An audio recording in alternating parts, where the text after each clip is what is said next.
नमस्कार, peptic time Madhya Pradesh समाचार देख रहे हैं आप, जो है मध्य प्रदेश का सबसे बड़ा डिजिटल न्यूज नेटवर्क। मैं हूं अंकुर यादव। हम लगातार बुंदेलखंड की विधानसभा सीटों पर विश्लेषण कर रहे हैं और मतगणना दिवस 3 दिसंबर के पहले ये जानने की कोशिश कर रहे हैं कि आखिर बुंदेलखंड में कौन मजबूत है।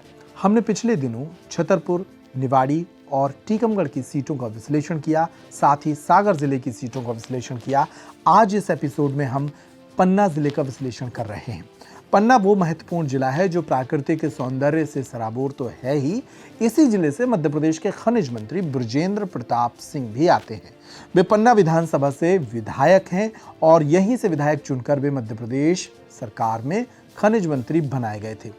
उनका चुनाव काफी फंसा हुआ है।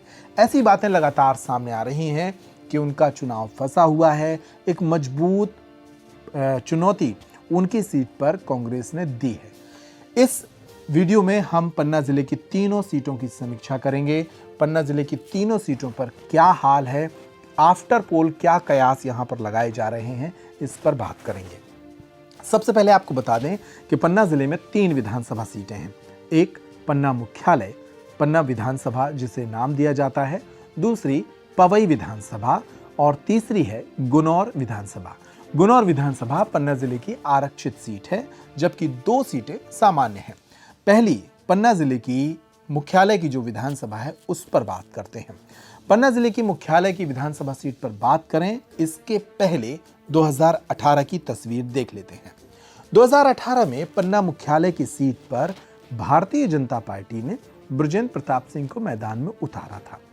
उन्हें वरिष्ठ भाजपा नेत्री कुसुम मेंहदेले की टिकट काटकर इस सीट पर लाया गया था। वो वयोवृद्ध हो रही थी, इसलिए इस मापदंड के साथ उन्हें इस सीट पर लाया गया था। और तब बृजेंद्र प्रताप सिंह के सामने थे कांग्रेस के प्रत्याशी शिवजीत सिंह। शिवजीत सिंह वर्तमान में कांग्रेस के जिला अध्यक्ष हैं पन्ना जिले में। तब वे 2018 में बृजेंद्र प्रताप सिंह के सामने प्रत्याशी थे। इस मुकाबले को बृजेंद्र प्रताप सिंह ने तकरीबन 19,000 वोट से जीता था। लगभग 19-20 हजार वोट के आसपास एक बड़ा अंतर था उनकी जीत का। और तब कांग्रेस पन्ना विधानसभा में बुरी तरह चुनाव हारी थी। बात कर लेते हैं पन्ना की दूसरी सीट की, जो है पवई।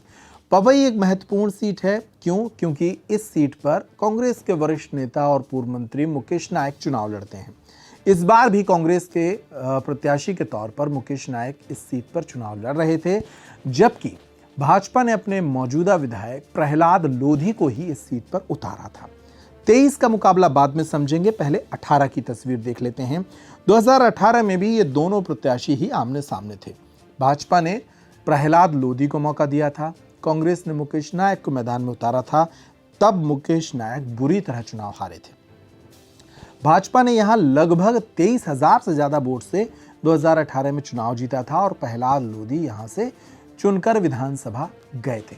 प्रहलाद लोधी 5 वर्षों तक यहां के विधायक रहे, मौजूदा विधायक हैं और अब एक बार फिर उन्हें टिकट भाजपा ने दी है। हालांकि इस दौरान भी कई तरह से विवादों में रहे, उनके कुछ ऑडियो भी वायरल हुए और तमाम विवाद उनसे जुड़ते रहे। लेकिन पवई में मौजूद लोधी मतदाताओं की आबादी को भाजपा नकार नहीं सकी और ओबीसी मतदाताओं को रिझाने और लोधी मतदाताओं को रिझाने के लिए एक बार फिर प्रहलाद लोधी को ही भाजपा ने पवई से मैदान में उतारा था।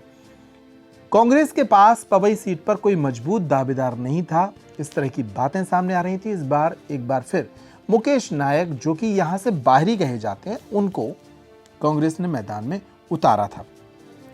तो 23 और 18 दोनों की स्थिति आपने पवई की समझ ली। अब बात करते हैं पन्ना जिले की आरक्षित विधानसभा सीट गुनौर की।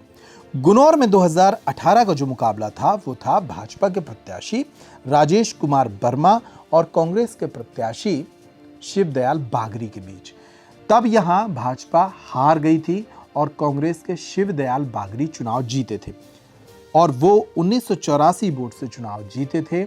और तब पन्ना जिले की 3 विधानसभा सीट में से एक विधानसभा गुनौर ही थी जहां से कांग्रेस का खाता खुला था।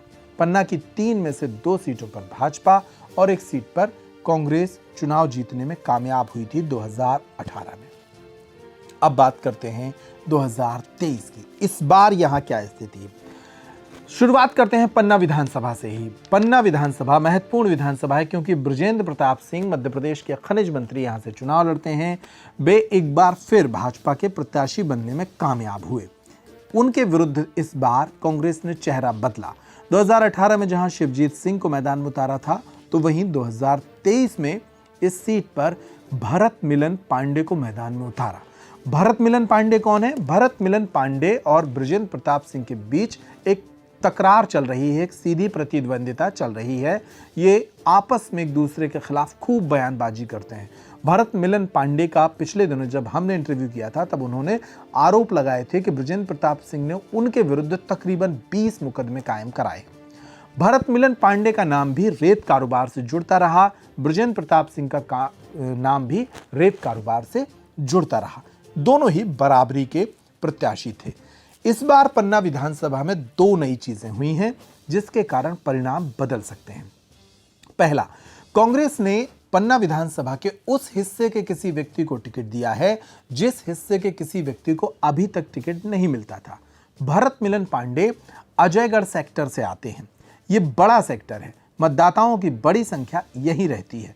तकरीबन 60 से 70% मतदाता इसी अजयगढ़ सेक्टर में रहते हैं, जहां से कांग्रेस ने प्रत्याशी बनाया है भरत मिलन पांडे को।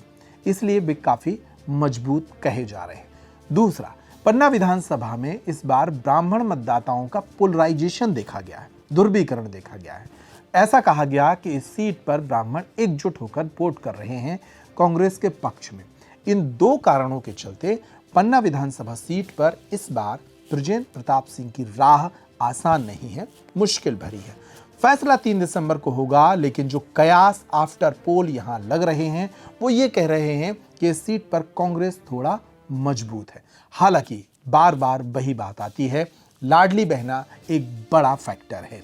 हर विधानसभा सीट पर तकरीबन 50,000 लाडली बहनों के वोट रहे हैं और वो जिस तरीके से वोट करके आई होंगी उससे परिणामों पर असर भी पड़ेगा। पन्ना विधानसभा के बाद इस जिले की दूसरी विधानसभा की बात करते हैं और चलते हैं पवई। पवई विधानसभा में मुकाबला 2018 के जैसा ही था। भाजपा ने यहां मौजूदा विधायक प्रहलाद लोधी को मैदान में उतारा है, तो वहीं कांग्रेस ने 2018 के ही प्रत्याशी मुकेश नायक को मैदान में उतारा है। दोनों के बीच इस बार कड़ी टक्कर हुई। मुकेश नायक 2018 का चुनाव बुरी तरह हारे थे। इस बार वे काफी दमखम से मैदान में उतरे हैं और पूरे दम से उन्होंने चुनाव लड़ने की कोशिश तो की है, लेकिन पवई विधानसभा क्षेत्र में एक बार फिर ओबीसी फैक्टर चलता रहा और इस सीट पर जो आफ्टर पोल सर्वे आ रहे हैं वो बता रहे हैं कि यहां भाजपा मजबूत स्थिति में बनी हुई है। ये वो सेक्टर है जो ग्रामीण क्षेत्र में बटा हुआ है, जहां लोधी मतदाता ज्यादा हैं, जहां ओबीसी मतदाता ज्यादा हैं और कांग्रेस यहां पर अंतर्कलह से भी जूझ रही थी। मुकेश नायक पर बार बार बाहरी होने के आरोप भी लगते रहे हैं, जिसके कारण एक बार फिर कांग्रेस यहां कमजोर स्थिति में हो सकती है। यहां भाजपा थोड़ा सा अपर हैंड है। बात करते हैं पन्ना जिले की तीसरी विधानसभा जिसका नाम है गुनौर। गुनौर में क्या स्थिति है? गुनौर यहां की रिजर्व सीट है। इस बार मुकाबला भाजपा के प्रत्याशी राजेश वर्मा और कांग्रेस के प्रत्याशी जीवनलाल सिद्धार्थ के बीच था। भाजपा ने यहां पर एक बार फिर अपने प्रत्याशी को रिपीट किया है हारने के बाद भी, जबकि कांग्रेस ने अपने मौजूदा विधायक की टिकट काटी है। शिवदयाल बागरी की जगह जीवनलाल सिद्धार्थ को मैदान में उतारा है कांग्रेस ने और भाजपा ने पिछली बार जो चुनाव हारे थे राजेश वर्मा, उनको मैदान में उतारा है। इस रिजर्व सीट पर दोनों प्रत्याशियों के बीच कड़ी टक्कर हुई और इन दोनों प्रत्याशियों ने पूरे दमखम के साथ चुनाव लड़ा है। यहां राजेश कुमार वर्मा ठीक स्थिति में नजर आ रहे हैं, यानी कि भाजपा यहां पर ठीक स्थिति में नजर आ रही है। लाडली बहना का एक बड़ा सपोर्ट इस इलाके में भाजपा को मिल सकता है, जिसके कारण गुनौर में भी भाजपा की गणित बन सकती है। हालांकि कांग्रेस ने भी यहां मजबूती से चुनाव लड़ा है। तो कुल मिलाकर 2018 में पन्ना जिले की 3 विधानसभा सीटों में से 2 पर भाजपा काबिज थी, 1 पर कांग्रेस काबिज थी। इस बार भी पन्ना जिले में वही समीकरण बन सकते हैं। तकरीबन 2 सीटों पर भाजपा और 1 सीट पर कांग्रेस यहां चुनाव जीत सकती है। इंतजार करते हैं 3 दिसंबर का। आप बने रहिए पैट्रिक टाइम पर। इस रिपोर्ट में इतना ही। नमस्कार।